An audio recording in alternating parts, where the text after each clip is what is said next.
Viper যেটা social মিডিয়াতে একটা ভুল তথ্য যাচ্ছে যে রাসেল ভাইপার কাউকে তেড়ে গিয়ে কামড় দিয়েছে, সেকেন্ডের গতিতে কামড় দিয়েছে, এই তথ্যগুলো ঠিক না। কোনো সাপই তেড়ে গিয়ে আক্রমণ করে না।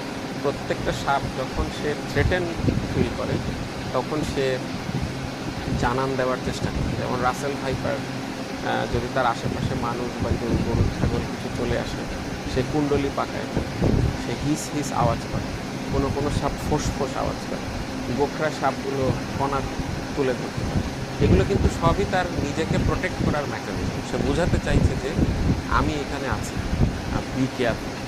হ্যাঁ, তারপরেও যদি কেউ কাছে চলে যায়, ভুল করে পাড়া দিয়ে দেয়, ধরে ফেলে, তখনই কিন্তু সে নিজেকে রক্ষা করতে গিয়েই সে কামড়টা দেয়। আচ্ছা। সুতরাং তেড়ে গিয়ে আসলে কামড় দেওয়া ইস্যুটা সঠিক। তার মানে এটা একটা সচেতনতার অংশ হতে পারে যে